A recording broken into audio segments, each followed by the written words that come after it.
Hi hello ನಮಸ್ಕಾರ ವಿದ್ಯಾರ್ಥಿಗಳೇ, ನಿಮಗೆಲ್ಲರಿಗೂ ಗ್ರೋ ಫ್ಯಾಕ್ಟ್ ಇನ್ ಕನ್ನಡ ಅನ್ನುವಂಥ ಚಾನಲ್ಗೆ ಸ್ವಾಗತ ಸುಸ್ವಾಗತ. ಹೌದು ವಿದ್ಯಾರ್ಥಿಗಳೇ, ನಾನು ನಿನ್ನೆ ತಾನೇ ಒಂದು ವಿಡಿಯೋನ ಅಪ್ಲೋಡ್ ಮಾಡಿದ್ದೆ. ಅದು ಪಾರ್ಟ್ 4 ಆಗಿದ್ದು ಎಮ್ಮೆಗಳ ಬಗ್ಗೆ ಅಪ್ಲೋಡ್ ಮಾಡಿದ್ದೆ.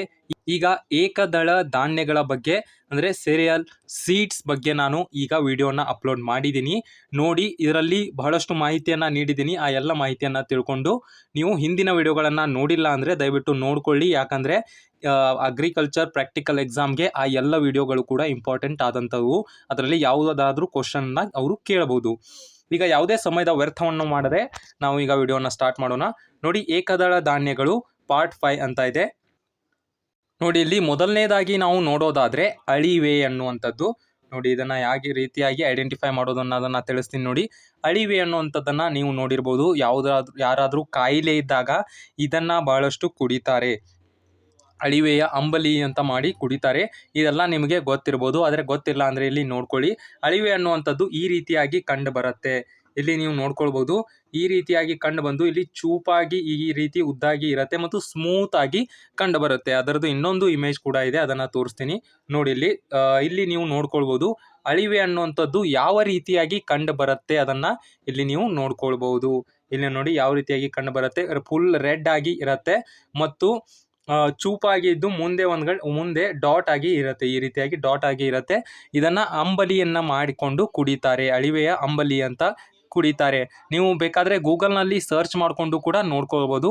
ಅಳಿವೆ ಸೀಡ್ಸ್ ಅಂತ ಟೈಪ್ ಮಾಡಿ, ನಂತರ ಅಲ್ಲಿ ಬರುತ್ತೆ. ಅದರ ಮೂಲಕ ನೀವು ನೋಡ್ಕೊಳ್ಳಿ ಅಳಿವೆ ಸೀಡ್ಸ್ ಯಾವ ರೀತಿಯಾಗಿ ಇರುತ್ತೆ ಹಾಗೂ ಅವುಗಳನ್ನು ಯಾವುದಕ್ಕೆ ಯೂಸ್ ಮಾಡ್ತಾರೆ ಅನ್ನೋದನ್ನು ಕೂಡ ನೋಡ್ಕೊಳ್ಳಿ. ಅಂದರೆ ನಿಮ್ಮ ತಲೆಯಲ್ಲಿ ಅದು ಸೆಟ್ ಆಗಿ ಬಿಡುತ್ತೆ.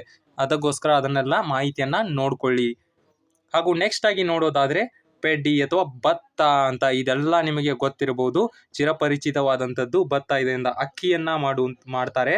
ಇಲ್ಲಿ ನೋಡಿ ಭತ್ತ ಯಾವ ರೀತಿಯಾಗಿ ಇರುತ್ತೆ ಇದನ್ನು ನೋಡಿರ್ಬೋದು. ಯಾಕಂದರೆ ನಮ್ಮ ದೇಶದಲ್ಲಿ ಭತ್ತ ಅತಿ ಹೆಚ್ಚಾಗಿ ಬೆಳೆಯುತ್ತಾರೆ.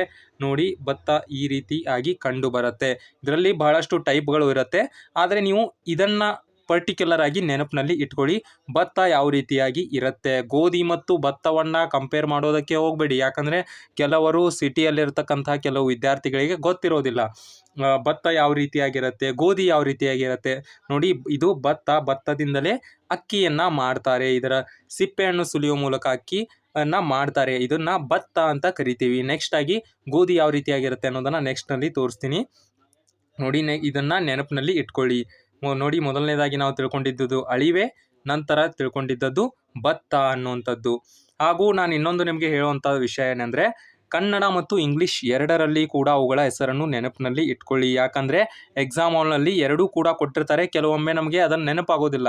ಕೆಲವು ಪದಗಳು ನಮಗೆ ನೆನಪಕ್ಕೆ ಬರೋದಿಲ್ಲ, ಅವುಗಳ ಹೆಸರು ನೆನಪಿಗೆ ಬರೋದಿಲ್ಲ. ಅದಕ್ಕೋಸ್ಕರ ನಾವು ಕರೆಕ್ಟಾಗಿ ಎರಡೂ ಹೆಸರುಗಳನ್ನು ನೆನಪಿನಲ್ಲಿ ಇಟ್ಕೊಂಡ್ರೆ ನಮಗೆ ಹೆಲ್ಪ್ಫುಲ್ ಆಗುತ್ತೆ. ಹಾಗೂ ಎಕ್ಸಾಮ್ನಲ್ಲಿ ಎರಡೂ ರೀತಿಯಾಗಿ ಕೊಟ್ಟಿರ್ತಾರೆ.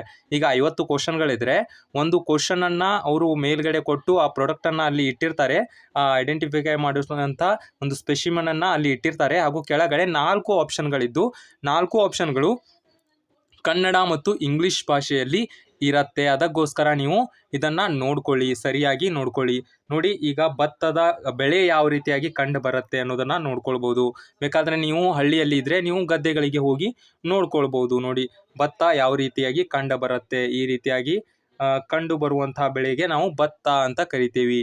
ನೋಡಿ, ನೆಕ್ಸ್ಟ್ ಆಗಿ ನೋಡೋದಾದರೆ ಗೋಲ್ಡ್ ರೈಸ್ ಅಂತ ಕರಿತೀವಿ.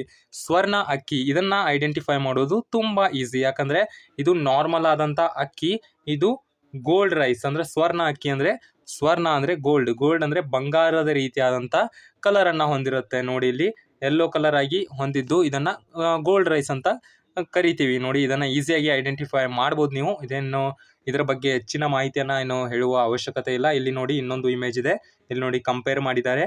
ಇದು ನಾರ್ಮಲ್ ರೈಸ್ ಹಾಗೂ ಇದು ಗೋಲ್ಡ್ ರೈಸ್ ಯಾವ ರೀತಿಯಾಗಿ ಕಂಡು ಬರುತ್ತೆ ಅಂತ ಇದನ್ನು ಜ್ಞಾಪಕದಲ್ಲಿ ಇಟ್ಕೊಳ್ಳಿ. ಕನ್ನಡದಲ್ಲಿ ಇದಕ್ಕೆ ಸ್ವರ್ಣ ಅಕ್ಕಿ ಅಂತ ಕರೀತಾರೆ. ಹಾಗೂ ನೆಕ್ಸ್ಟ್ ಆಗಿ ಇಲ್ಲಿ ನೋಡೋದಾದರೆ ಇದು ಬಹಳ ಇಂಪಾರ್ಟೆಂಟ್ ಆದಂಥದ್ದು ರೆಡ್ ರೈಸ್ ಅಥವಾ ಕೆಂಪು ಅಕ್ಕಿ ಅಂತ ಕರೀತಾರೆ. ನೋಡಿ, ಇದನ್ನು ಕೂಡ ಯಾವಾಗ ಹುಷಾರಾಗಿ ಇರೋದಿಲ್ಲ, ಯಾವಾಗ ಆರಾಮಾಗಿರೋದಿಲ್ಲ ಅಲ್ಲ, ಅವಾಗ ಈ ಅಕ್ಕಿಯನ್ನು ಬಹಳಷ್ಟು ಜನ ತಿಂತಾರೆ. ಯಾಕಂದರೆ ಇದು ಬಹಳಷ್ಟು ನಮ್ಮ ಆರೋಗ್ಯಕ್ಕೆ ಹೆಲ್ದಿ ಆಗಿರತಕ್ಕಂಥ ಒಂದು ಅಕ್ಕಿ ಅಂತ ಹೇಳ್ಬೋದು. ನೋಡಿ, ಕೆಂಪು ಅಕ್ಕಿ ಈಗಾಗಲೇ ನಾನು ಹೇಳಿದ ಹಾಗೆ ನೋಡಿ, ಇಲ್ಲಿ ಗೋಲ್ಡ್ ರೈಸ್ ಅಂದರೆ ಗೋಲ್ಡ್ ಕಲರನ್ನು ಹೊಂದಿರುತ್ತೆ. ಕೆಂಪು ಅಕ್ಕಿ ಅಂದರೆ ಕೆಂಪು ಬಣ್ಣವನ್ನು ಹೊಂದಿರುತ್ತೆ. ಈ ರೀತಿಯಾಗಿ ಪ್ಯಾಚಸ್ಗಳು ಇರುತ್ತೆ. ಇದೊಂದು ಇಂಪಾರ್ಟೆಂಟ್ ಆದಂತೂ ಎಲ್ಲ ಕೆಂಪು ಅಕ್ಕಿಯ ಮೇಲೆ ಈ ರೀತಿಯಾಗಿ ಪ್ಯಾಚಸ್ಗಳು, ರೆಡ್ ಆಗಿ ಪ್ಯಾಚಸ್ಗಳು ಕೂಡ ಕಂಡು ಬರುತ್ತೆ. ಹಾಗೆ ಇಲ್ಲಿ ನೀವು ನೋಡ್ಕೊಳ್ಬೋದು, ಅಕ್ಕಿನ ಏನು ಅನ್ನವನ್ನು ಮಾಡಿದ್ದಾರೆ. ಏನು ರೆಡ್ ರೈಸ್ ಇತ್ತಲ್ಲ ಅದನ್ನು ಅನ್ನವನ್ನು ಮಾಡಿದ್ದಾರೆ. ಅನ್ನ ಈ ರೀತಿಯಾಗಿ ಕಂಡು ಬರುತ್ತೆ, ನೀವು ನೋಡ್ಕೊಳ್ಳಿ. ಹಾಗೂ ನಾನು ಯಾವ ಇಲ್ಲಿ ಏಕದಳ ಧಾನ್ಯಗಳನ್ನು ಹೇಳ್ತಾ ಇದ್ದೀನಿ ಅವುಗಳ ಬಗ್ಗೆ ನೀವು ಗೂಗಲ್ನಲ್ಲಿ ಹೋಗಿ ಕೂಡ ಒಮ್ಮೆ ಸರ್ಚ್ ಮಾಡಿ ನೋಡ್ಕೊಳ್ಳಿ. ಯಾಕಂದರೆ ನಿಮಗೆ ಹೆಚ್ಚಿನ ಮಾಹಿತಿ ದೊರೆಯುತ್ತೆ. ಎಷ್ಟು ಹೆಚ್ಚಿನ ಮಾಹಿತಿ ದೊರೆಯುತ್ತೆ ಅಷ್ಟೇ ನಿಮಗೆ ಒಳ್ಳೆಯ ಅಂಕಗಳನ್ನು ಗಳಿಸ್ಬೋದು. ನಮ್ಮ ಒಂದೇ ಗುರಿ ಏನಪ್ಪ ಅಂದರೆ ಹೆಚ್ಚಿನ ಮಾರ್ಕ್ಸ್ಗಳನ್ನು ಗಳಿಸೋದು ಹೊರತಾಗಿ ಯಾವ ಸೋರ್ಸಿಂದ ಗಳಿಸಿದ್ದೀವಿ ಅನ್ನುವಂಥದ್ದು ಇಂಪಾರ್ಟೆಂಟ್ ಅಲ್ಲ. ನಮಗೆ ಪ್ರಾಕ್ಟಿಕಲ್ ಎಕ್ಸಾಮ್ನ ಮೂಲಕ ಸೀಟ್ ಸಿಗುವಂಥದ್ದು ಒಂದೇ ನಮ್ಮ ಗುರಿಯಾಗಿರಬೇಕು ವಿದ್ಯಾರ್ಥಿಗಳೇ. ನೋಡಿ, ಈಗ ನೆಕ್ಸ್ಟ್ ಆಗಿ ನೋಡೋದಾದರೆ ಈಗ ವೀಟ್, ಗೋಧಿ ನೋಡಿ, ಆಗಲೇ ಹೇಳಿದ್ನಲ್ಲ ಅದೇ ರೀತಿಯಾಗಿ ಈಗ ಗೋಧಿ ಬಂತು. ಗೋಧಿ ಬೇರೆ, ಭತ್ತ ಬೇರೆ. ಈಗಲೇ ಹೇಳ್ತಾ ಇದ್ದೀನಿ, ಕೆಲವರಿಗೆ ಗೊತ್ತಿರೋದಿಲ್ಲ ಅಂತ ಮಾತ್ರ. ನೋಡಿ ಇಲ್ಲಿ ಗೋಧಿ ಯಾವ ರೀತಿಯಾಗಿ ಇರುತ್ತೆ ನೋಡಿ, ಗೋಧಿ ಈ ರೀತಿಯಾಗಿರುತ್ತೆ. ಗೋಧಿ ಹುಗ್ಗಿಯನ್ನ ಮಾಡ್ತಾರೆ. ಗೋಧಿ ಹುಗ್ಗಿಯನ್ನ ನೀವು ತಿಂದಿರ್ಬೋದು. ನೋಡಿ ಇದರ ಬೆಳೆ ಯಾವ ರೀತಿಯಾಗಿ ಕಂಡು ಬರುತ್ತೆ ಅಂದರೆ ಇಲ್ಲಿ ನೀವು ನೋಡ್ಕೊಳ್ಬೋದು. ನೋಡಿ ಇಲ್ಲಿ ಈ ರೀತಿಯಾಗಿ ಇದರ ಬೆಳೆ ಕಂಡು ಬರುತ್ತೆ. ಈ ರೀತಿಯಾಗಿ ಕಂಡು ಬರುತ್ತೆ. ನೀವು ಬಿಸ್ಕೆಟ್ನಲ್ಲಿ ಕೂಡ ನೋಡಿರ್ತೀರಲ್ಲ, ಈ ಬಿಸ್ಕೆಟ್ಗಳಲ್ಲಿ ಇದೇ ರೀತಿಯಾದಂಥ ಒಂದು ಇಮೇಜನ್ನು ಹಾಕಿರ್ತಾರೆ. ಗೋಧಿಯ ಬೆಳೆ ಈ ರೀತಿ ಕಂಡು ಬರುತ್ತೆ. ಹಾಗೂ ಗೋಧಿ ಯಾವ ರೀತಿ ಕಂಡು ಬರುತ್ತೆ ಅಂದರೆ ಇಲ್ಲಿ ನೀವು ನೋಡ್ಕೊಳ್ಬೋದು, ಬ್ರೌನಿಶ್ ಆಗಿ ಇರುತ್ತೆ. ಹಾಗೂ ಮಧ್ಯದಲ್ಲಿ ಒಂದು ಗೆರೆ ಕಂಡು ಬರುತ್ತೆ. ಇದು ಗೋಧಿ. ಹಾಗೂ ನೆಕ್ಸ್ಟ್ ಆಗಿ ಇಲ್ಲಿ ನೋಡೋದಾದರೆ ಮೆಕ್ಕೆಜೋಳ ಅಥವಾ ಮೇಜ್ ಅಂತ ಕರೀತಾರೆ. ಮೆಕ್ಕೆಜೋಳನ ನೀವು ನೋಡಿರ್ಬೋದು. ಕೆಲವರು ಕಾರ್ನ್ ಅಂತ ಕರಿತೀರಲ್ಲ, ಅದೇನ ಮೆಕ್ಕೆಜೋಳ ಅಂತ ಕರೀತಾರೆ. ಕಾರ್ನನ್ನು ಇಲ್ಲಿ ನೋಡ್ಕೊಳ್ಬೋದು. ಈ ರೀತಿಯಾಗಿ ಬೆಳೆ ಇದರದ್ದು ಕಂಡು ಬರುತ್ತೆ. ಬೇಬಿ ಕಾರ್ನ್ ಅಂತ ಮಾಡ್ತಾರಲ್ಲ ಚೈನೀಸ್ನಲ್ಲಿ, ಅದು ಇದರಿಂದನೇ ಮಾಡ್ತಾರೆ. ಹಾಗೂ ಅದು ಕಾಳುಗಳು ಯಾವ ರೀತಿಯಾಗಿ ಕಂಡು ಬರುತ್ತೆ ಅಂದರೆ ಇಲ್ಲಿ ನೀವು ನೋಡ್ಕೊಳ್ಳಿ, ಕಾಳುಗಳು ಈ ರೀತಿಯಾಗಿ ಕಂಡು ಬರುತ್ತೆ. ನೀವು ಏನು ಪಾಪ್ಕಾರ್ನನ್ನು ಮಾಡಿ ತಿಂತೀರಲ್ಲ, ಆ ಕಾಳುಗಳು ಇವೇ ಅವು ಮೆಕ್ಕೆಜೋಳ. ನೀವು ನೋಡ್ಕೊಳ್ಳಿ, ಯಾಕಂದರೆ ಇವೆಲ್ಲ ಕಾಮನ್ ಆಗಿರುವಂತಹ ಒಂದು ಸೀಡ್ಸ್ ಅಂತ ಹೇಳ್ಬೋದು. ಅದಕ್ಕೋಸ್ಕರ ಇವುಗಳನ್ನು ನೀವು ಮರಿಬೇಡಿ. ನೋಡ್ಕೊಳ್ಳಿ ಮೆಕ್ಕೆಜೋಳದ ಬೆಳೆ ಯಾವ ರೀತಿಯಾಗಿರುತ್ತೆ ಹಾಗೂ ಯಾವ ರೀತಿಯಾಗಿ ಸೀಡ್ಸ್ಗಳು ಕಂಡು ಬರುತ್ತೆ ಅಂತ. ಹಾಗೂ ನೆಕ್ಸ್ಟ್ ಆಗಿ ನೋಡೋದಾದರೆ ಇದು ಕೂಡ ಇಂಪಾರ್ಟೆಂಟ್ ಆದಂಥದ್ದು ಬಾರ್ಲಿ ಅಂತ ಕರೀತಾರೆ. ನೋಡಿ, ಬಾರ್ಲಿ ಅನ್ನೋಂಥದ್ದು ಸೇಮ್ ಗೋಧಿ ರೀತಿಯಾಗೇ ಇರುತ್ತೆ, ಆದರೆ ವೈಟ್ ಆಗಿ ಇರುತ್ತೆ. ಇದನ್ನು ಈಸಿ ಮಾಡೋದು, ಇದನ್ನು ಕೂಡ ಐಡೆಂಟಿಫೈ ಮಾಡೋದು ತುಂಬ ಈಸಿ. ನೋಡ್ಕೊಳ್ಳಿ, ಸೇಮ್ ಗೋಧಿ ರೀತಿಯಾಗೇ ಇದೆ, ಆದರೆ ವೈಟ್ ಆಗಿರುತ್ತೆ. ಇಷ್ಟೇ ಇದರದ್ದು ಡಿಫ್ರೆನ್ಸು. ಹಾಗೂ ಚಿಕ್ಕದಾಗಿ ಇರುತ್ತೆ. ಇದನ್ನು ಬಾರ್ಲಿ ಅಂತ ಕರೀತಾರೆ. ಇದನ್ನು ಕೂಡ ನೆನಪಿನಲ್ಲಿ ಇಟ್ಕೊಳ್ಳಿ. ಹಾಗೂ ನೆಕ್ಸ್ಟ್ ಆಗಿ ನೋಡೋದಾದರೆ ಜವಾರ್ ಅಥವಾ ಸರ್ಗಮ್, ಜೋಳ ಅಂತ ಕರೀತಾರೆ. ಕನ್ನಡದಲ್ಲಿ ಜೋಳ ಅಂತ ಕರೀತಾರೆ. ಜೋಳವನ್ನು ಕೂಡ ನೀವು ನೋಡಿರ್ಬೋದು. ಜೋಳಕ್ಕೆ ಐಡೆಂಟಿಫೈ ಮಾಡೋದು ಕೂಡ ತುಂಬ ಈಸಿ. ಈ ರೀತಿಯಾಗಿ ಸ್ವಲ್ಪ ಬ್ರೌನ್ ಆಗಿ ಅಥವಾ ವೈಟಿಶ್ ಆಗಿ ಪಾಲಿಶ್ ಮಾಡಿದರೆ ವೈಟ್ ಆಗಿ ಕಂಡು ಬರುತ್ತೆ. ಹಾಗೂ ಈ ರೀತಿಯಾಗಿ ಡಾಟ್ಗಳು ಇರುತ್ತೆ. ಒಂದು ರೌಂಡ್ ಇತ್ತಂದರೆ ಇಲ್ಲಿ ಚಪ್ಪಟೆ ಆದ ರೀತಿ ಇದ್ದು ಇಲ್ಲಿ ಮಧ್ಯದಲ್ಲಿ ಒಂದು ಡಾಟ್ ಕಂಡು ಬರುತ್ತೆ ಬ್ಲ್ಯಾಕ್ ಕಲರ್ದು. ಈ ರೀತಿಯಾದಂಥ ಒಂದು ಸೀಡ್ಗಳು ಕಂಡು ಬಂದರೆ ಅದಕ್ಕೆ ನೀವು ಜೋಳ ಅಂತ ಹೇಳ್ಬೋದು. ಅದರ ಬೆಳೆ ಯಾವ ರೀತಿಯಾಗಿರುತ್ತೆ ಇಲ್ಲಿ ನೋಡಿ, ಇದು ಜೋಳದ ತೆನೆ, ಜವಾರ್ ಅಥವಾ ಸರ್ಗಮ್ ಅಂತ ಹೇಳ್ಬೋದು. ಜೋಳದ ತೆನೆ ಈ ರೀತಿಯಾಗಿ ಕಂಡು ಬರುತ್ತೆ. ಇದನ್ನು ಕೂಡ ನೆನಪಿನಲ್ಲಿ ಇಟ್ಕೊಳ್ಳಿ.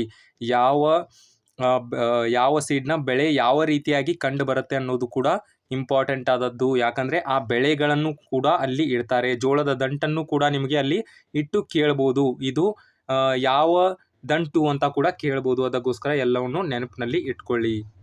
ಹಾಗೂ ನೆಕ್ಸ್ಟ್ ಆಗಿ ನೋಡೋದಾದರೆ ಡೈಕೋಕಮ್ ವೀಟ್ ಅಂತ, ಜವೆ ಗೋಧಿ. ನೋಡಿ, ಗೋಧಿಯನ್ನು ನೀವು ಐಡೆಂಟಿಫೈ ಮಾಡಿದ್ರಿ. ಈ ರೀತಿಯಾಗಿ ಗೋಧಿ ಇದ್ದು ಈ ರೀತಿಯಾಗಿ ಕಂಡು ಬರುತ್ತೆ. ಆದರೆ ಜವೆ ಗೋಧಿ ಅನ್ನೋಂಥದ್ದು ನೋಡಿ, ಇಲ್ಲಿ ಇದರ ಮೇಲೆ 2-3 ರೀತಿಯಾದಂಥ ಒಂದು ಲೇಯರ್ಗಳು ಕಂಡು ಬರುತ್ತೆ. ನೋಡಿ, ಈ ರೀತಿಯಾಗಿ ಲೇಯರ್ ಮೇಲೆ ಲೇಯರ್ಗಳು ಕಂಡು ಬರುತ್ತೆ. ನೀವು ಕರೆಕ್ಟಾಗಿ ಇಲ್ಲಿ ನೋಡಿದರೆ ನಿಮಗೆ ಗೊತ್ತಾಗುತ್ತೆ. ನೋಡಿ, ಒಂದರ ಮೇಲೆ ಒಂದು ಲೇಯರ್ ಇದೆ. ನೋಡಿ, ಇಲ್ಲಿ ಕೂಡ ಇದೆ, ಕಾಣ್ತಾ ಇದೆ. ಈ ರೀತಿಯಾಗಿ ಕಂಡು ಬಂದರೆ ಅದಕ್ಕೆ ಜವೆ ಗೋಧಿ ಅಂತ ಕರೀತಾರೆ. ನೋಡಿ, ಇಲ್ಲಿ ಇನ್ನೊಂದು ಇಮೇಜ್ನ ಮೂಲಕ ತಿಳಿಸ್ತೀನಿ. ನೋಡಿ, ಇಲ್ಲಿ ನಿಮಗೆ ಕ್ಲಿಯರ್ ಆಗಿ ಐಡೆಂಟಿಫೈ ಮಾಡ್ಕೊಳ್ಬೋದು. ನೋಡಿ, ಇಲ್ಲಿ ಯಾವ ರೀತಿಯಾಗಿ ಒಂದರ ಮೇಲೆ ಒಂದು ಲೇಯರ್ ಬಂದಿದೆ. ಈ ರೀತಿಯಾಗಿದ್ದರೆ ನಾವು ಅದಕ್ಕೆ ಜವೆ ಗೋಧಿ ಅಂತ ಹೇಳ್ಬೋದು. ನೋಡಿ, ಗೋಧಿ ಮತ್ತು ಜವೆ ಗೋಧಿಯಲ್ಲಿ ಕನ್ಫ್ಯೂಷನನ್ನು ಮಾಡ್ಕೊಳ್ಬೇಡಿ. ನೋಡಿ, ಜವೆ ಗೋಧಿ ಅನ್ನೋಂಥದ್ದು ಲೇಯರ್ ಮೇಲೆ ಲೇಯರ್ ಕಂಡು ಬರುತ್ತೆ. ಹಾಗೂ ಗೋಧಿ ಅನ್ನೋಂಥದ್ದು ಸಿಂಪಲ್ ಆಗಿ ಕಂಡು ಬರುತ್ತೆ. ಇದು ಡೈಕೋಕಮ್ ವೀಟ್ ಅಥವಾ ಜವೆ ಗೋಧಿ ಅಂತ ಕರೀತಾರೆ. ಈಗ ನೆಕ್ಸ್ಟ್ ಆಗಿ ನೋಡೋದಾದರೆ ಇಲ್ಲಿ ನೋಡಿ, ನಾನು ಗೂಗಲ್ನಿಂದ ಈ ಇಮೇಜನ್ನು ತೆಗೆದುಕೊಂಡಿದ್ದೀನಿ. ಈ ಎಲ್ಲ ರೀತಿಯಾದಂತಹ ಧಾನ್ಯಗಳನ್ನು ನೀವು ಗೂಗಲ್ನಲ್ಲಿ ಹೋಗಿ ಅಥವಾ ಯೂಟ್ಯೂಬ್ನಲ್ಲಿ ಹೋಗಿ ಏಕದಳ ಧಾನ್ಯಗಳು ಅಂತ ನೀವು ಟೈಪ್ ಮಾಡಿಕೊಂಡು ಕೂಡ ನೋಡಬಹುದು. ಆದರೆ ನಾನು ಅದರಲ್ಲಿ ಇಂಪಾರ್ಟೆಂಟ್ ಆದಂಥ ಕೆಲವು ಧಾನ್ಯಗಳನ್ನು ಮಾತ್ರ ತೆಗೆದುಕೊಂಡಿದ್ದೀನಿ. ಅದಕ್ಕೋಸ್ಕರ ನೀವು ಈ ಧಾನ್ಯಗಳನ್ನು ಫಸ್ಟ್ ಆಗಿ ಮಾಡ್ಕೊಳ್ಳಿ. ಒಂದು ಬಿಟ್ಟು 2 ಸಲ ವಿಡಿಯೋನ ನೋಡಿಕೊಂಡು ಇಂಪಾರ್ಟೆಂಟ್ ಆದಂಥ ಈ ಧಾನ್ಯಗಳ ಬಗ್ಗೆ ನೋಡ್ಕೊಳ್ಳಿ. ನೆಕ್ಸ್ಟ್ ಆಗಿ ನೀವು ಗೂಗಲ್ನಲ್ಲಿ ಹೋಗಿ ಅಥವಾ ಯೂಟ್ಯೂಬ್ನಲ್ಲಿ ಹೋಗಿ ಏಕದಳ ಧಾನ್ಯಗಳು ಅಂತ ಸರ್ಚ್ ಮಾಡಿಕೊಂಡು ಅದರ ಬಗ್ಗೆ ಹೆಚ್ಚಿನ ಮಾಹಿತಿಯನ್ನು ಪಡ್ಕೊಳ್ಳಿ. ಯಾಕಂದರೆ ನಮಗೆ ಇಲ್ಲಿ ಮಾರ್ಕ್ಸ್ ಬೇಕಾಗಿದೆ, ನಮಗೆ ಸೀಟ್ ಬೇಕಾಗಿದೆ. ಹಾಗೂ ನೆಕ್ಸ್ಟ್ ಆಗಿ ನೋಡೋದಾದರೆ ಇಲ್ಲಿ ಓಟ್ಸ್ ಅಂತ ಏನು ಕರಿತೀವಲ್ಲ, ನೀವು ಟಿ ವಿ ಆ್ಯಡ್ಸ್ಗಳಲ್ಲಿ ನೋಡಿರ್ಬೋದು, ಓಟ್ಸ್ ಅಂತ ಕರೀತಾರೆ. ಇದು ಯಾವ ರೀತಿಯಾಗಿ ಕಂಡು ಬರುತ್ತೆ ಇಲ್ಲಿ ನೀವು ನೋಡ್ಕೊಳ್ಬೋದು. ನೋಡಿ, ಇದು ಬಹಳ ಉದ್ದವಾಗಿರುತ್ತೆ. ನೋಡಿ, ಇದರ ಹೈಟ್ ಏನಿದೆಲ್ಲ ಬಹಳ ಉದ್ದವಾಗಿರುತ್ತೆ. ಈ ರೀತಿಯಾಗಿ ಕಂಡು ಬಂದರೆ, ಗೋಧಿ ರೀತಿ ಕಂಡು ಬಂದು ಬಹಳ ಉದ್ದವಾಗಿದ್ರೆ ಅದನ್ನು ಓಟ್ ಅಂತ ಕರಿತೀವಿ, ಓಟ್ಸ್ ಅಥವಾ ಕರಿತೀವಿ. ಹಾಗೂ ನೆಕ್ಸ್ಟ್ ಆಗಿ ನೋಡೋದಾದರೆ ಟೆಫ್ ಅಂತ ಕರೀತಾರೆ. ನೋಡಿ, ಟೆಫ್ ಅನ್ನುವಂಥದ್ದು ಬಹಳ ಚಿಕ್ಕದಾಗಿ ಇರುತ್ತೆ. ಇಲ್ಲಿ ಇದನ್ನು ಕೂಡ ನೀವು ಗೂಗಲ್ನಲ್ಲಿ ನೋಡಿ, ಯಾಕಂದರೆ ನನ್ನ ಬಳಿ ಇದು ಕೆಲವೇ ಇಮೇಜ್ಗಳನ್ನು ನಾನು ಇಲ್ಲಿ ಹಾಕ್ಬೋದು. ಅದಕ್ಕೋಸ್ಕರ ನೀವು ವೀಡಿಯೋಸ್ಗಳನ್ನು ಕೂಡ ನೋಡ್ಕೊಳ್ಬೋದು ಯೂಟ್ಯೂಬ್ನಲ್ಲಿ. ಅಂದರೆ ನಿಮಗೆ ಕ್ಲಿಯರ್ ಆಗಿ ಐಡೆಂಟಿಫೈ ಮಾಡ್ಬೋದು. ನೋಡಿ, ಟೆಫ್ ಅನ್ನುವಂಥದ್ದು ಈ ರೀತಿಯಾಗಿ ಚಿಕ್ಕದಾಗಿ ಇರುತ್ತೆ. ಮತ್ತು ನಾನು ಹಿಂದಿನ ವಿಡಿಯೋಗಳಲ್ಲಿ ಮಿಲೆಟ್ ಸೀಡ್ಸ್ ಅಂತ ತಿಳಿಸಿದ್ದೀನಲ್ಲ, ಅದನ್ನು ಕೂಡ ನೋಡ್ಕೊಳ್ಳಿ. ಯಾಕಂದರೆ ಅವು ಕೂಡ ಏಕದಳ ಧಾನ್ಯಗಳಲ್ಲಿ ಕೂಡ ಬರುತ್ತೆ. ಅದಕ್ಕೋಸ್ಕರ ಅವುಗಳನ್ನು ಕೂಡ ನೀವು ನೋಡ್ಕೊಳ್ಳಿ. ಹಾಗೂ ಇನ್ನೊಂದು ಇಂಪಾರ್ಟೆಂಟ್ ಆದಂಥ ವಿಷಯ ಏನಂದರೆ, ನೀವು ನಮ್ಮ ಟೆಲಿಗ್ರಾಮ್ ಗ್ರೂಪ್ಗೆ ಜಾಯಿನ್ ಆಗಿ. ನಾನು ಡಿಸ್ಕ್ರಿಪ್ಷನ್ನಲ್ಲಿ ಲಿಂಕನ್ನು ಕೊಟ್ಟಿರ್ತೀನಿ. ಟೆಲಿಗ್ರಾಮ್ ಗ್ರೂಪ್ಗೆ ನೀವು ಜಾಯಿನ್ ಆದರೆ ನಿಮಗೆ ಬೆನಿಫಿಟ್ಸ್ ಏನು ಸಿಗುತ್ತೆ ಅಂದರೆ, ನಾನು ಫ್ರೀಯಾಗಿ ನಿಮಗೆ ಕ್ವಿಜ್ಗಳನ್ನು ಇಡ್ತೀನಿ. ನನಗೆ ಸಮಯ ಸಿಕ್ಕಾಗ ನಾನು ಅಲ್ಲಿ ಕ್ವಿಜ್ಗಳನ್ನು ರೆಡಿ ಮಾಡ್ತೀನಿ. ಯಾವ ರೀತಿಯಾಗಿ ಎಕ್ಸಾಮ್ನಲ್ಲಿ ಕೇಳ್ಬೋದು ಅನ್ನೋ ರೀತಿ ಅಲ್ಲಿ ಕ್ವಿಜಸ್ಗಳನ್ನು ಇಡ್ತೀನಿ. ಅಲ್ಲಿ ಒಂದು ಪಿಕ್ಚರ್ ಬರುತ್ತೆ, ಕೆಳಗಡೆ 4 ಆಪ್ಷನ್ ಕನ್ನಡ ಮತ್ತು ಇಂಗ್ಲೀಷ್ನಲ್ಲಿ ಬರುತ್ತೆ. ಅದರಲ್ಲಿ ಕರೆಕ್ಟ್ ಆದ ಆಪ್ಷನನ್ನು ನೀವು ಸೆಲೆಕ್ಟ್ ಮಾಡ್ಕೊಳ್ಬೇಕು. ಸೆಲೆಕ್ಟ್ ಮಾಡ್ಕೊಳ್ಳುವ ಮೂಲಕ ನೀವು ನಿಮ್ಮ ಏನು ಪ್ರಿಪ್ರೇಷನ್ ಇದೆಯಲ್ಲ ಅದಕ್ಕೆ ಹೆಲ್ಪ್ ಆಗುತ್ತೆ ಅನ್ನೋದು ಒಂದೇ ಉದ್ದೇಶದಿಂದ ಅದನ್ನು ಮಾಡಿದ್ದೀನಿ. ಅದಕ್ಕೋಸ್ಕರ ನೀವು ಟೆಲಿಗ್ರಾಮ್ ಗ್ರೂಪ್ಗೆ ಕೂಡ ಜಾಯಿನ್ ಆಗಿ ಅಲ್ಲಿನ ಕ್ವಿಜ್ಗಳನ್ನು ಅಟೆಂಪ್ಟ್ ಮಾಡ್ಕೊಳ್ಳಿ. ಯಾಕಂದರೆ ಅದು ನಿಮಗೆ ತುಂಬ ಹೆಲ್ಪ್ಫುಲ್ ಆಗುತ್ತೆ.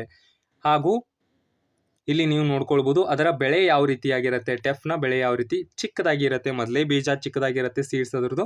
ಅದಕ್ಕೋಸ್ಕರ ಇದು ಇನ್ನಷ್ಟು ಚಿಕ್ಕದಾಗಿ ಕಂಡು ಬರುತ್ತೆ. ಇದೇನು ಟೆಫ್ ಅನ್ನುವಂಥದ್ದು ಅಷ್ಟೇನು ಇಂಪಾರ್ಟೆಂಟ್ ಆದಂಥದ್ದಲ್ಲ. ಆದರೆ ಹಿಂದೆ ಏನು ತಿಳಿಸಿದ್ದೇನಲ್ಲ, ಆ ಎಲ್ಲ ಸೀಡ್ಸ್ಗಳು ಏಕದಳ ಧಾನ್ಯಗಳು ಇಂಪಾರ್ಟೆಂಟ್ ಆದಂಥದ್ದು.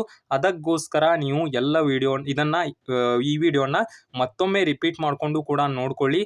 ಯಾಕಂದರೆ ಈ ಎಲ್ಲ ಧಾನ್ಯಗಳು ನಿಮ್ಮ ತಲೆಯಲ್ಲಿ ಕೂತ್ಕೊಳ್ಬೇಕು. ಹಾಗೂ ಎಲ್ಲ ವಿಡಿಯೋಗಳನ್ನು ಇನ್ನೊಮ್ಮೆ ಬೇಕಾದರೂ ನೋಡ್ಕೊಳ್ಳಿ. ನಾನು ಪ್ಲೇ ಲಿಸ್ಟ್ ಹಾಕಿದ್ದೀನಿ. ಆ ಪ್ಲೇ ಲಿಸ್ಟ್ನಲ್ಲಿ ಎಲ್ಲ ವಿಡಿಯೋಗಳನ್ನು ಚೆಕ್ ಮಾಡಿಕೊಂಡು ಅಗ್ರಿಕಲ್ಚರ್ ಪ್ರಾಕ್ಟಿಕಲ್ ಎಕ್ಸಾಮ್ಗೆ ಪ್ರಿಪೇರ್ ಆಗಿ. ಆಲ್ ದ ಬೆಸ್ಟ್ ವಿದ್ಯಾರ್ಥಿಗಳೇ. ಹಾಗೂ ನೆಕ್ಸ್ಟ್ ಆಗಿ ನಾನು ಮತ್ತೊಂದು ವಿಡಿಯೋನ ಹಾಕ್ತೀನಿ. ಅದು ಬೇರೆ ಟಾಪಿಕ್ ಮೇಲೆ ಇರುತ್ತೆ. ಪಾರ್ಟ್ 6 ಅನ್ನು ಹಾಕ್ತೀನಿ. ಅದಕ್ಕೋಸ್ಕರ ಯಾವುದೇ ಟೆನ್ಷನ್ ತೆಗೆದುಕೊಳ್ಬೇಡಿ. ಹಾಗೂ ನಿಮಗೆ ಈ ವಿಡಿಯೋ ಇಷ್ಟವಾದಲ್ಲಿ ದಯವಿಟ್ಟು ಕಮೆಂಟ್ನಲ್ಲಿ ಥ್ಯಾಂಕ್ ಯು ಅಥವಾ ಏನಾದರೂ ನಮಗೆ ರೆಸ್ಪಾನ್ಸನ್ನು ಕೊಡಿ. ಯಾಕಂದರೆ ಇದೇ ರೀತಿಯಾದಂಥ ವಿಡಿಯೋಗಳನ್ನು ಮಾಡೋದಕ್ಕೆ ನಮಗೆ ಹೆಲ್ಪ್ ಆಗುತ್ತೆ. ಕೊನೆವರೆಗೂ ನಮ್ಮ ವಿಡಿಯೋನ ನೋಡಿದ್ದಕ್ಕೆ ಧನ್ಯವಾದಗಳು ವಿದ್ಯಾರ್ಥಿಗಳೇ.